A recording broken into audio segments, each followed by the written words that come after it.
A man has been killed and nearly a dozen people have been injured in a pileup on Highway 11 near Orillia. Emergency crews are on the scene as snow squalls and whiteout conditions continue.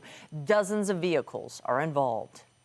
Good evening. While the skies were bright and clear here in Toronto, dangerous snow squalls near Orillia from off Lake Huron and Georgian Bay sparked chaos on the highway. The crashes began about 9 this morning, and conditions were so bad it took hours to get people stranded in vehicles to safety. CTV's Janice Golding joins us now live with the latest. Janice. Hi, Nathan. In fact, people that we spoke to say it took about 3 hours to get them out of their cars and to a warming center. Now, emergency medical responders tell us that about 11 people were transported to hospital with injuries, and a 49-year-old man has died in a frightening chain reaction crash that, as you mentioned, happened just after 9 a.m. in the Orillia area. You can see just how bleak it's been on Highway 11 today. Whiteout conditions with thick blowing snow and slippery roadways. You can't do anything once you start sliding, and you're in one of those situations, there's nothing you can do. Rob Van Hoorn was unfortunate enough to be caught in the multi-vehicle pileup, one of up to 50 cars involved in a chain reaction crash that claimed the life of a 49-year-old man. Coming into Orillia, it was starting to snow quite heavily, and it kept getting worse and worse and worse, and everybody was slowing down. Then all of a sudden, there was a pileup in front of us, and we just all ended up in the pileup. And it hasn't stopped snowing since. This man, meanwhile, says the roads were quite good earlier this morning, but deteriorated rapidly. We were going fairly slow, and when visibility went bad, I noticed some red lights, so I told my wife to slow down, and before you know it, we were right into it. There was cars smashing, and luckily nothing hit us, and we were right in the middle between the back and the front, but we could see the cars colliding in behind us. These men among about 50 people taken by a city bus to a warming center at Orillia's Rotary Place. Others with more serious injuries were transported directly to a local hospital. How do I get to Bracebridge? While the OPP Traffic Incident Management Team began its investigation and tried to get the situation under control, multiple tow truck drivers began clearing the roads. I don't know how long it's going to take, maybe tonight or midnight. I can't tell you the time, but it's snow is still going on, and then it's almost about my half foot of snow here, and then it's non-stop, it's going. Both northbound and southbound lanes of Highway 11 are shut down in the Orillia area, with a snow squall warning continuing through to the early evening. Everybody's been doing a great job to deal with this, and I advise everybody to stay off the road today. The closures are expected to remain in effect until at least midnight, if not longer, while OPP try to make sure the roads are cleared and safe to navigate. The tow truck driver we spoke to says that about 8 or 9 transport trucks were involved in this collision, along with countless other cars and trucks. And the OPP told us about an hour ago there are still 4 or 5 transport trailers blocking the roadway at this time. Reporting live, I'm Janice Golding. Now back to Michelle. Thank you, Janice. And this was the view of the snow squall from our CTV News chopper just south of the streamer. In this particular view, you can see the blue sky at the top of your screen and what looks like a wall of snow in the middle. Let's bring in CTV's Jessica Smith for what the conditions are doing this hour on the highway. Any improvement? Not really. We do get a break as we head in towards midnight, but as Janice mentioned, these are still expected, these watches and warnings, to be in place as we get into that kind of midpoint of our evening. Those snow squalls, they're such concentrated areas of snow, so that's why you see that almost wall where it looks like there's nothing before it, but you get that kind of wall of snow that you drive into.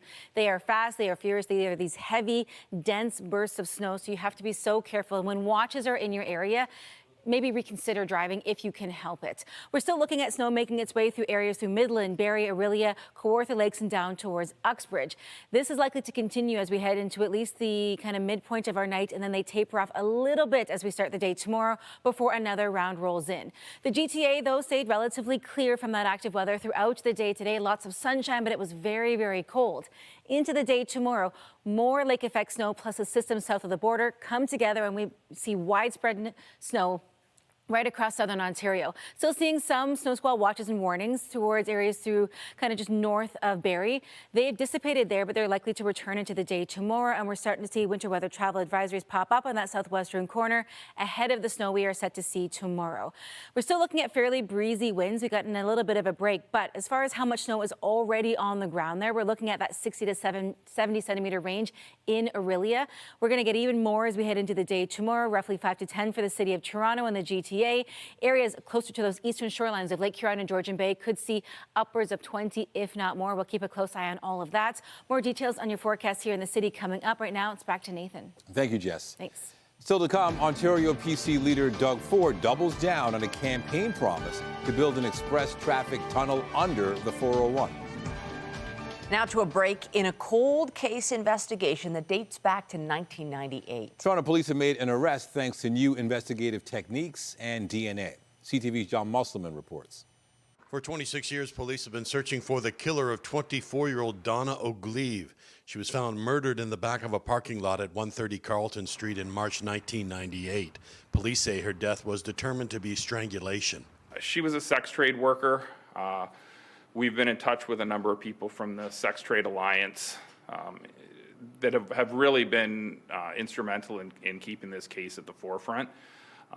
And she was only here for 5 weeks at the time. On Thursday, Toronto police arrested the accused at Pearson Airport. He has been identified as 50-year-old Ronald Gordon Ackerman. He is a resident of Gander, Newfoundland, and he works in the oil industry in Alberta. Investigators developed DNA profile of evidence at the scene, but no match was ever found. In 2022, investigators launched genetic genealogy and were able to trace the accused resident to Gander. We knew he was working out in Alberta for 2 weeks at a time and then flying back to the East Coast for 2 weeks at a time. So we were able to determine that he was going to be coming through Toronto. The victim was pregnant with her second child at the time of the homicide. She was a resident of British Columbia. Police say the accused was 25 years old at the time and he was living in Scarborough. We need to find out what he's been doing over the past 25 years and make sure that there are no other victims, whether sexually motivated or homicides, that he could be involved in. Ackerman has been charged with first-degree murder. He remains in custody. John Musselman, CTV News. Now to the Ontario election campaign and PC leader Doug Ford doubling down on a promise to build an express traffic tunnel under the 401. That's right, under the highway. He made the promise before the election, and Ford maintains it can be done and will bring relief from gridlocks. Let's bring in CTV's Queen's Park Bureau Chief Siobhan Morris with the latest from the campaign trail today. Siobhan.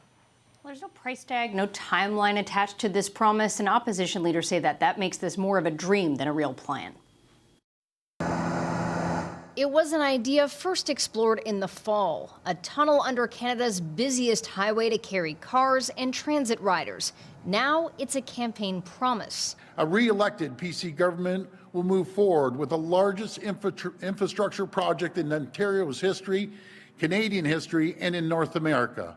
A tunnel running under the 401 from Brampton past Markham, a gargantuan project still being studied by the Ministry of Transportation, with no timeline or ballpark price tag attached. Well, I'll tell you what it costs. It costs us $56 billion every single year in lost productivity. Ford blows off a suggestion. Rushing forward without an estimate is irresponsible. Other party leaders call Ford's pledge a fantasy, insulting in the face of other challenges. The Liberal leader in Thunder Bay, where 28,000 people don't have a doctor. That's absurd. And that has to change. Emphasizing a $3 billion commitment to connect Ontarians to primary care with a focus on the north. We're going to open up more spaces here at NOSM, at Lakehead University, to ensure we can get more medical students here.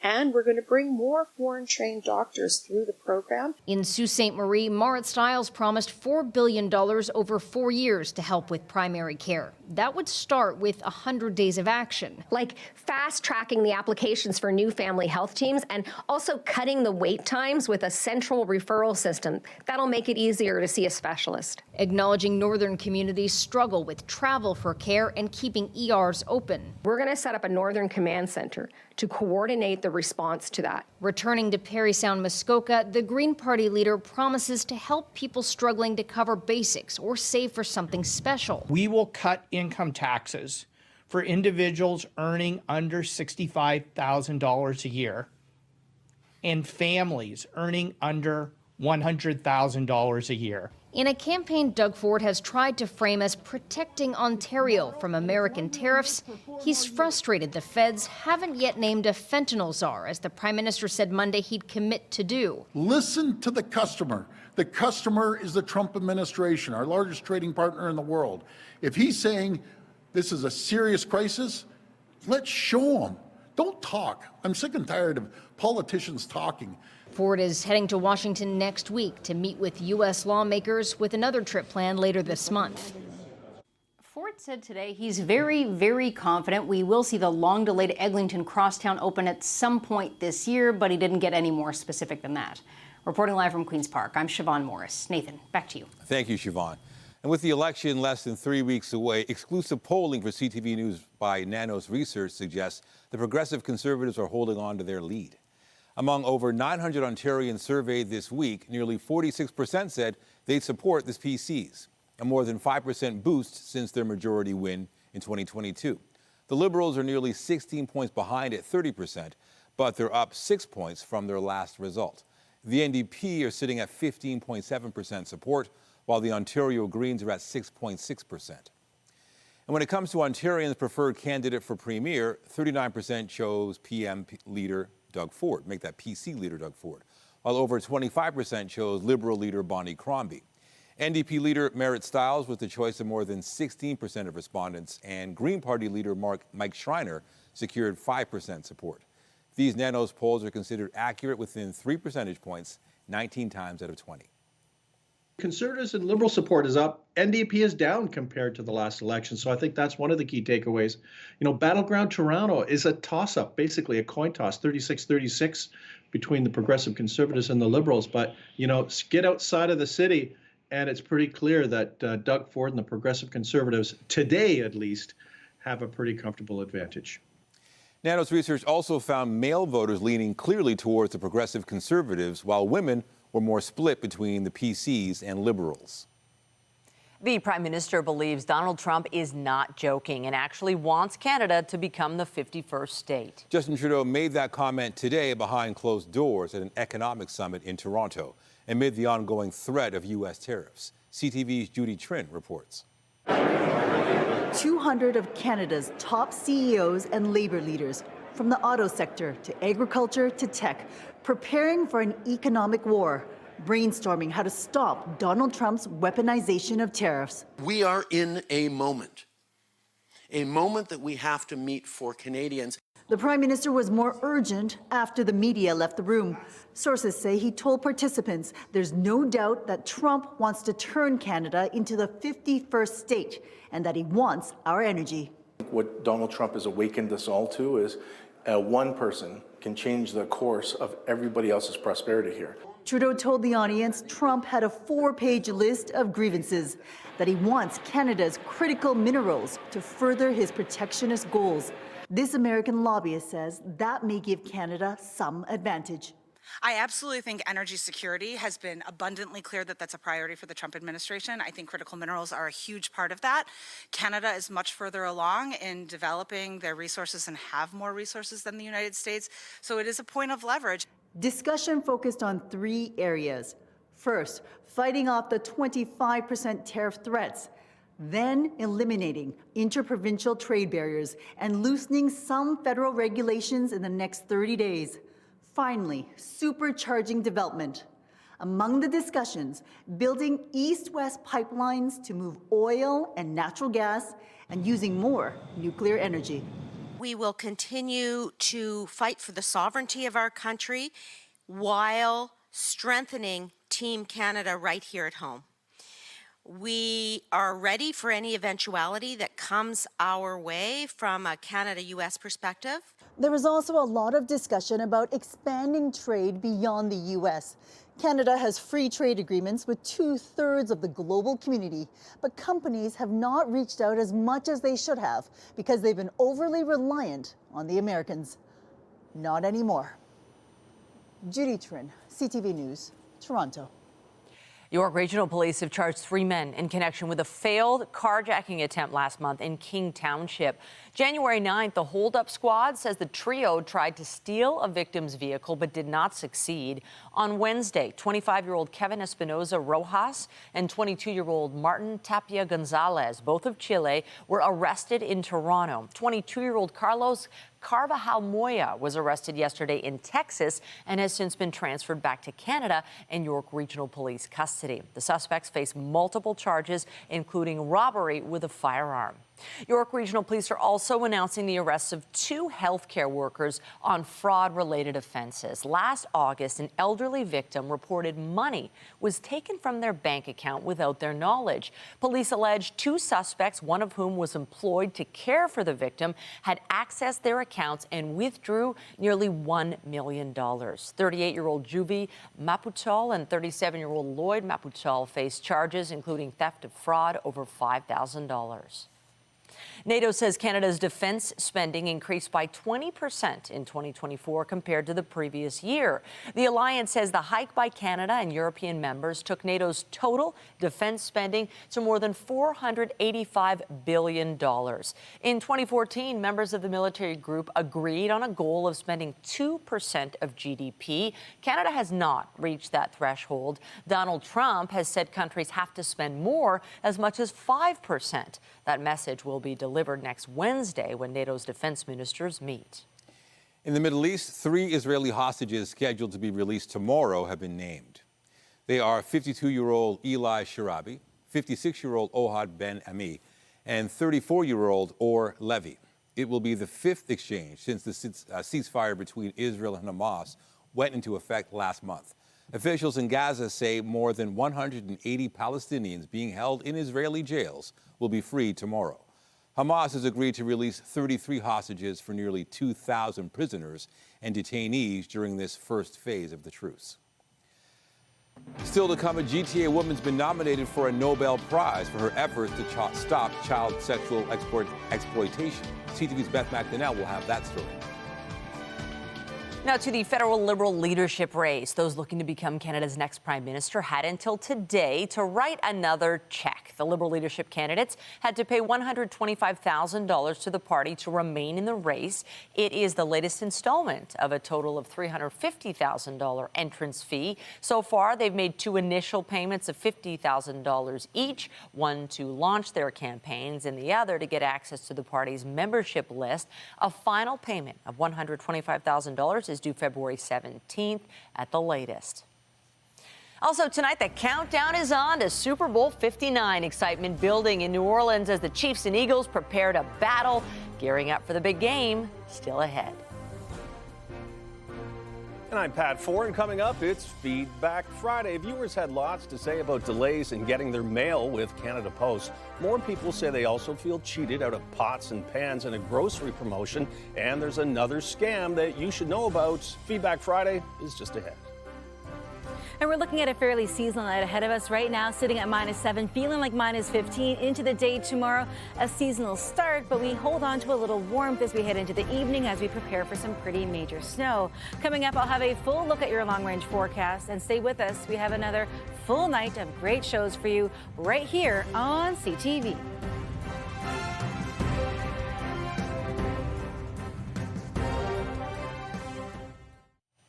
We had a lot of reaction to our stories on delayed mail deliveries and Canadians traveling to the U.S. for health care. There's also a new scam to be aware of, and more people say they're frustrated with a grocery promotion that left them empty-handed. Here's Pat Foran and Feedback Friday. Pat. Thanks, Michelle and Nathan. Many viewers told us they were collecting stamps for months in the hopes of buying discounted cookware. Even though the promotion is on for another 2 weeks, some say the pots and pans are nowhere to be found. It was a waste of my time and money, apparently. Kathy Toll took part in the Loblaw cookware program. For every $20 spent on groceries, you receive a stamp, and with 20 stamps, you can buy a pot or a pan for 75% off. But when she went to get one, there were none left. They were sold out of every piece of cookware. The cookware promotion was to run until February 20th or until supplies ran out. Mandy told us, I spent more on groceries than I would have just to get these stamps. Now no pots or pans left. I feel cheated. If I didn't do this, I wouldn't be able to talk to you today. DePietri Gregorio says an unnecessary operation left him with a colostomy bag. He was told the procedure could be reversed, but over 4 years he had 8 unsuccessful surgeries. He went to a U.S. hospital and paid $600,000, but the operation was a success. They can do a better job. And do you have a colostomy bag now? No, nothing. Karen wrote, I had 13 surgeries in Toronto which were unsuccessful. I also traveled to the U.S. and had to pay to have my health issue resolved. There are many different scams to be aware of. Criminals may email you, text you, or call you trying to get your information. So if I give you my banking information, you can stop the hackers? You're the only one who can help you stop this transaction. And I think you're a scammer. Judy told us, I got a phone call saying I won a hospital lottery, but I didn't buy a ticket. Was a scammer trying to get my info.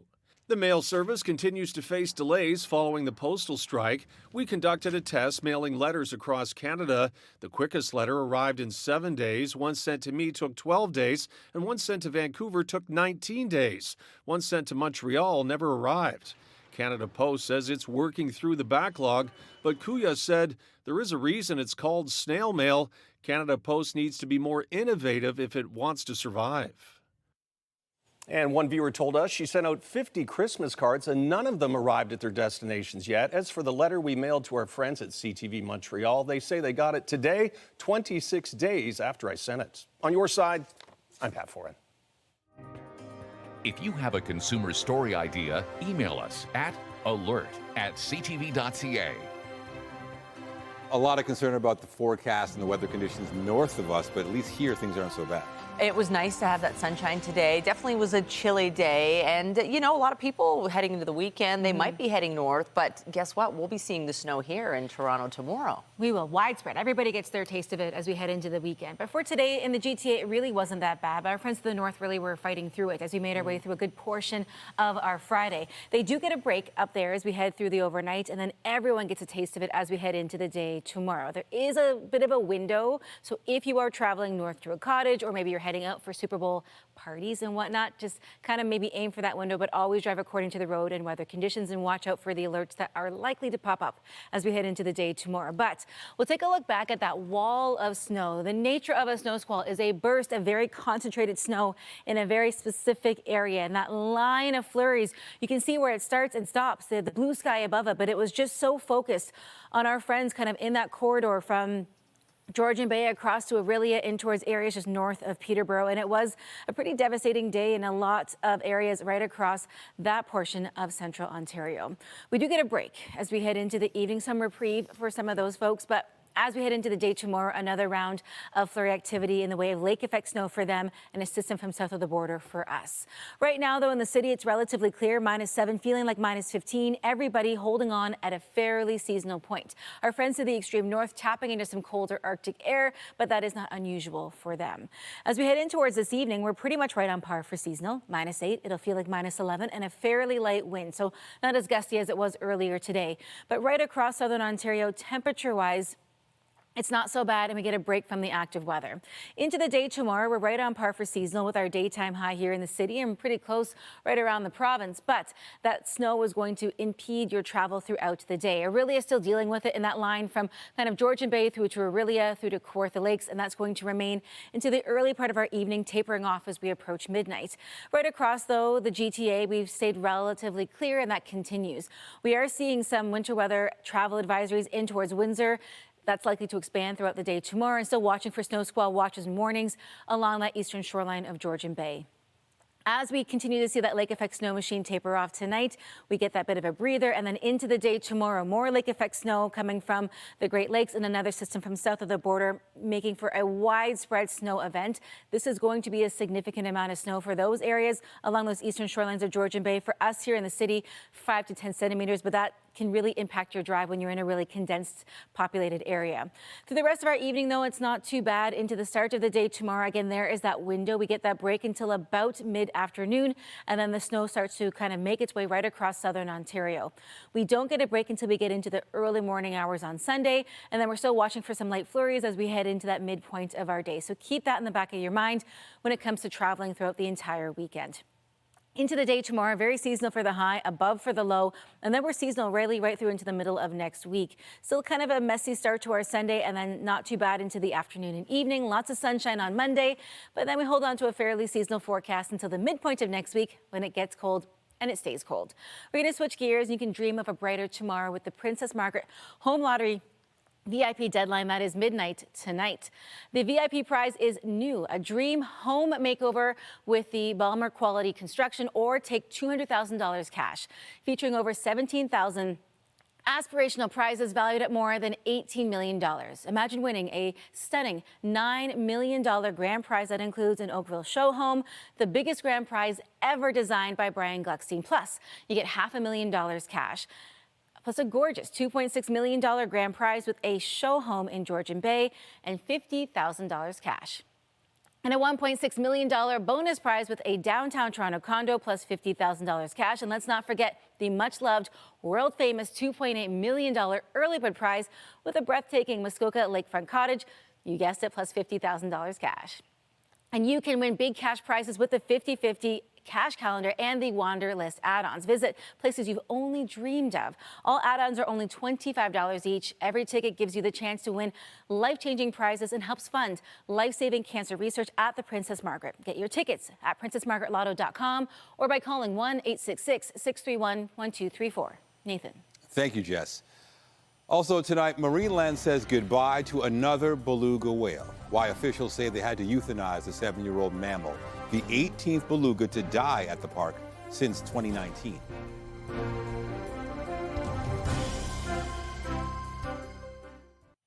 For cancer patients, getting rid of the cancer is always a first priority. But a Toronto doctor is drawing attention to the lingering effects of cancer treatment on the heart. Our health reporter Pauline Chan explains. Roshani Jayachandrakanthan was just 24 when she was diagnosed with breast cancer. She underwent successful treatment, but developed congestive heart failure as a result. I was really excited because I thought, everything was over and it was behind me. I was having a lot of trouble breathing. I was oversleeping to the point that it seemed like I was kind of in a coma. My heart was racing all the time. There are shared risk factors for both cancer and cardiovascular disease. Let's take, for example, smoking, obesity, lack of physical activity, and alcohol intake causes cancer and cardiovascular disease. So when a patient is diagnosed with cancer, they're intrinsically at a higher risk of cardiovascular disease. Cardiologist Dr. Dinesh Thevindranathan says, furthermore, cancer treatments like chemotherapy are intended to kill cancer cells, but may also damage heart tissue, known as cardiotoxicity. What should patients watch for? So it depends on the cancer treatment. So if the drugs that are being used can cause heart failure, the symptoms I'm looking for are leg swelling, shortness of breath with activity, difficulty lying flat in bed because you can't breathe, or that your exercise tolerance is no longer present. If I'm worried about arrhythmias, meaning abnormal heart rhythms, I'm looking for people experiencing palpitations or sudden onset of lightheadedness. If I'm worried about a heart attack, I'm telling patients to watch for sudden onset of chest pain, sweating, shortness of breath that comes on with activity. Subtle changes in heart health can be seen in up to 20% of cancer patients, though heart failure itself may be in 3 to 5%. So how can patients help prevent this? The first thing I say is you should exercise on a regular basis, and I recommend 90 to 150 minutes of moderate to vigorous physical activity. The first pushback usually is, look, I feel terrible, I'm receiving cancer therapy. And I say at a bare minimum, perhaps get out of chair when you are not feeling well. Roshani is now on medication and doing fine. I'm on a low sodium and low fluid diet, and I've been on this for about a year and a half now. Thevindranathan also says, tell your doctor immediately if you notice any symptoms and make sure you attend all your follow-up scans and appointments. Pauline Chan, CTV News. New figures from Public Health Ontario suggest flu levels remain high across the province as respiratory virus season continues. The latest report looks at the week of January 26th to February 1st. During that time, more than 22% of lab tests for influenza came back positive, and 650 Ontarians were hospitalized for the virus. At the same time, RSV levels declined to a low level, although 250 people were admitted to treat their infections. 582 were in hospital for COVID, which also sat at a low level of spread. 2 people died while battling that virus. Cheryl Pereira has devoted her life to empowering children and combating sexual exploitation. She's under 40 and has already accepted dozens of national and international awards for her work, including the Order of Ontario. Now Pereira has been nominated for the Nobel Peace Prize. CTV's Beth McDonnell has her story. I'm feeling just immense gratitude. Happy and humbled, Cheryl Pereira is in the running for one of the world's highest honors. The 39-year-old of Richmond Hill is a nominee for the Nobel Peace Prize. As a 16-year-old, I had no idea where this was going to take me. I was just very passionate and wanted to just learn more, and it kind of just snowballed from there. We're the first organization in the world that's empowering a movement of children and youth taking action against the sexual exploitation of children. Pereira is an activist and founder of One Child. Her path began in high school, learning about child sex trafficking. Then, for research at 16, she posed as a 15-year-old in a Sri Lankan undercover sting operation with a predator more than twice her age. Utter turmoil, I think, but also, trying my very best to just stay calm. He was caught. Pereira has gone on to work with children in almost 24 countries, giving presentations and creating what she calls an army of youth who share tools to recognize, prevent, and help children facing sex exploitation, some as young as 5. Her influence steadily growing at conferences and the UN. Young people weren't being given an opportunity to have a say in solutions or given the training and the tools to work towards those solutions. So I figured, I'm going to close that gap. Pereira says internationally, poverty is a driving force in the trafficking of children, while the GTA is a hub for sextortion. The average age for being trafficked in Canada is just 13, with schools and online being vulnerable spaces. The issue is just getting worse, right? Especially with the development of AI. It's just providing even more tools for perpetrators to lure and to groom children. Pereira says she's worked with Meta to remove images. She plans to continue working with the tech sector, further education programs, and scale up her work supporting victims. Seeing the change in these children, the transformation that can take place, that is what keeps me going. Her Nobel nomination, a testament to what anyone, even a child, can do. If they have compassion and they have this dogged determination to make a difference in the world, because I was just a regular teenager and then ended up on this journey because I was passionate and really cared about it. Pereira is one of around 200 people nominated. The Nobel Committee creates a short list before a vote in October. Beth McDonnell, CTV News. Another beluga whale has died at MarineLand. The Niagara Falls attraction says it euthanized a 7-year-old female whale that had been battling several different medical issues. It says the whale's condition worsened over the past few months, and veterinarians decided euthanasia was the proper course. The beluga is the 18th to die at the park since 2019. The province says its animal welfare services team is aware of the death. Netflix has reportedly scrapped plans to release a documentary series on the life and career of late music legend Prince.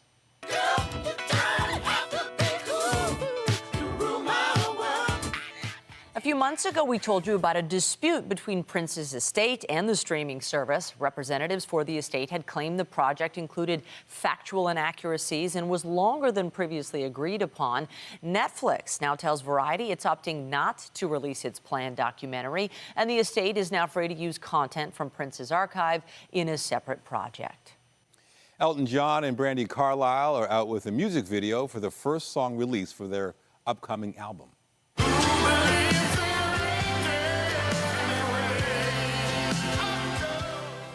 The video accompanies the title track of the album, Who Believes in Angels. It shows the two singers performing on a giant pinball machine. The video also features nods to Tina Turner and Little Richard, who they call the rock and roll angels who continue to inspire successive generations. The album will be released in April. After the break, the countdown to the ultimate showdown. Just 2 days until the Super Bowl. A preview of the big game from the Big Easy just ahead.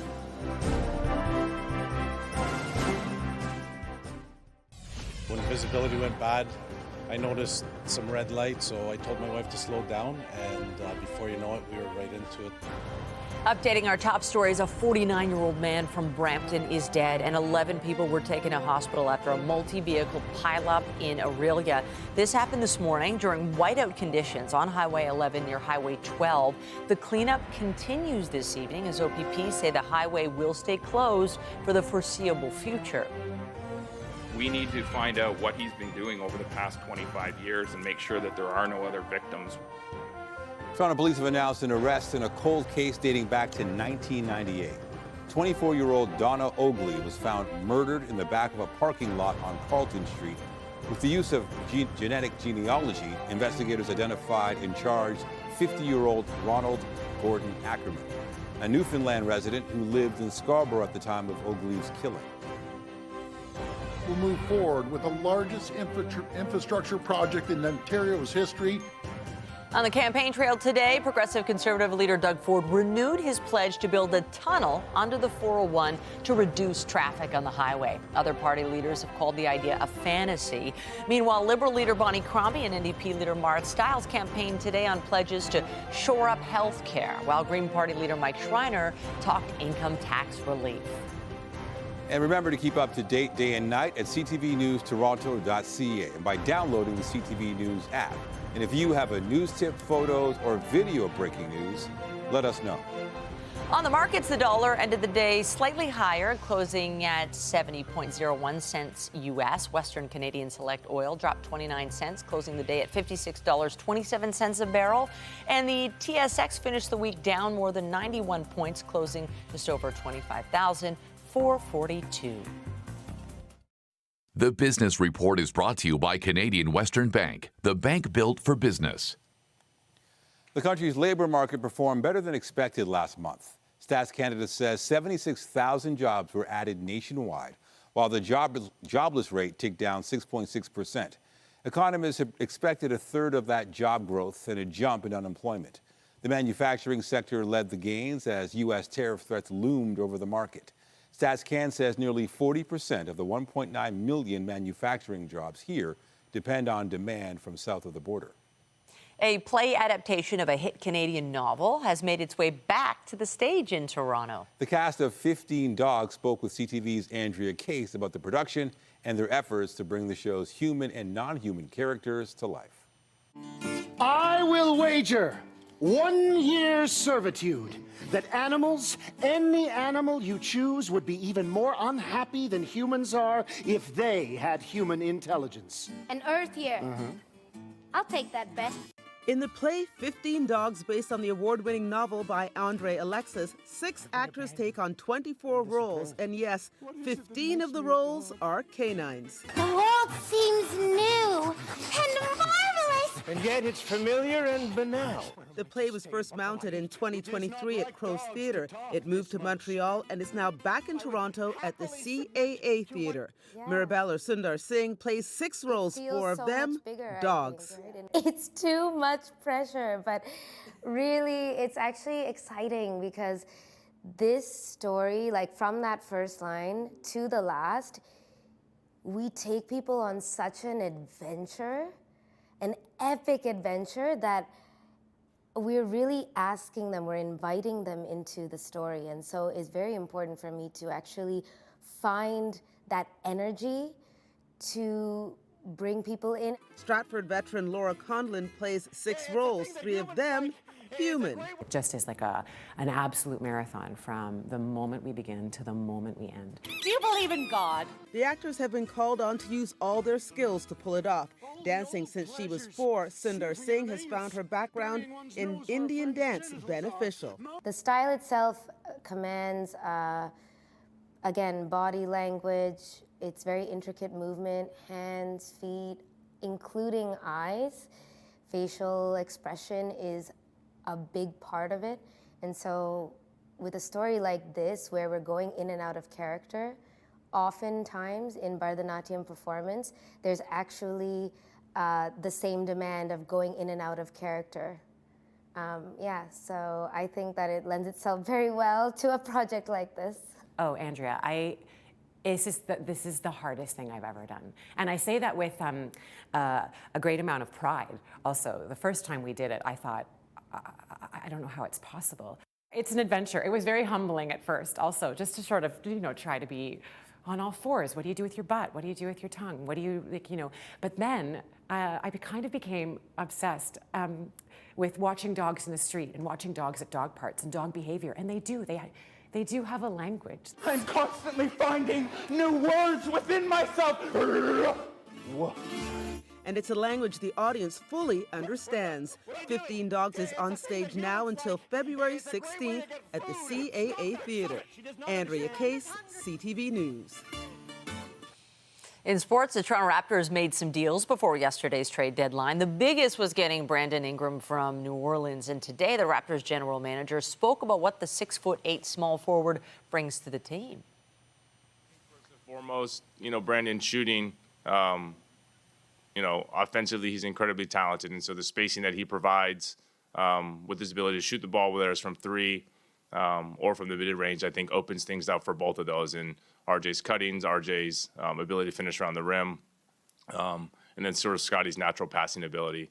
But at the same time, I think we need a lot of good players and we need a lot of good difference makers. And so this just adds to that group. Bobby Webster says the acquisition of Ingram is an incremental step in the team's rebuild, and the Raptors are working on a contract extension for him. Ingram is a free agent after this season. He hasn't played since early December because of a sprained left ankle. Toronto plays Oklahoma City tonight. And the Maple Leafs' Anthony Stolarz returned to action for the first time since December, making 26 saves last night as Toronto took on the Kraken. And McCabe back with it, picked up by Matthews. And McCabe, a long shot, scores! Matthew Nye scored to make it 3-0 Toronto, and the Leafs went on to win it 3-1. Philippe Myers and Bobby McMahon also scored for the Leafs. Toronto's on a 3-game winning streak and visit the Canucks on Saturday. It's their final game before the Four Nations break. Will it be a three-peat for Kansas City, or will Philadelphia end the Chiefs' dynasty run? That'll be decided Sunday in New Orleans when the two teams square off in Super Bowl 59. Philadelphia has the #1 ranked defense in the NFL and is led by quarterback Jalen Hurts. They also lost just 3 games this season. Kansas City has only lost 1 championship game with quarterback Patrick Mahomes leading the team. And they defeated the Eagles in the Super Bowl 3 years ago.